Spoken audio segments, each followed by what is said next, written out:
जय श्री कृष्ण आप सभी को। ये बात उस समय की है जब दुष्टों को मारने और देश में धर्म की स्थापना के लिए भगवान विष्णु ने श्री कृष्ण का अवतार लिया था।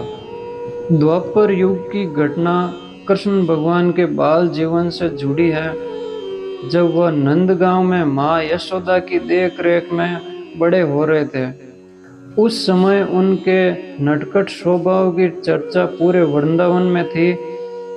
एक दिन की बात है, भगवान श्री कृष्ण घर के बाहर मिट्टी के आंगन में खेल रहे थे। उसी समय उनके बड़े भाई दाऊ वहां आए और देखा कि कन्हैया मिट्टी खा रहे हैं। दाऊ उनकी शिकायत लेकर माँ यशोदा के पास पहुंचे।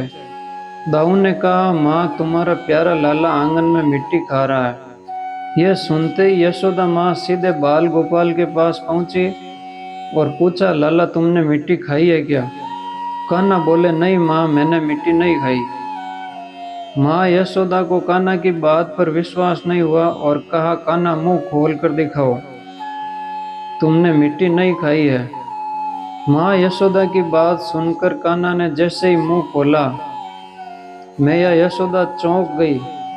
माता को कान्हा के मुंह में मिट्टी कहीं नजर नहीं आई, बल्कि पूरा ब्रह्मांड नजर आ रहा था। माँ यशोदा को अपनी आंखों पर विश्वास नहीं हो रहा था। अपने छोटे से कन्हैया के मुंह में उन्हें सारी सृष्टि और जगत के समस्त प्राणी नजर आ रहे थे। माँ यशोदा ये नज़ारा ज्यादा देर तक नहीं देख सकी और बेहोश हो गई। जब माँ यशोदा की आंखें खुली तो उनके मन में बाल कृष्ण के लिए प्यार जाग रहा था। उन्होंने श्री कृष्ण को गले से लगा लिया और उनकी आंखें आंसुओं से भर गई थी। माँ यशोदा को यकीन हो गया था कि कान्हा कोई साधारण बालक नहीं है, बल्कि वो स्वयं सृष्टि के स्वामी और परमात्मा के अवतार हैं। जय श्री कृष्ण।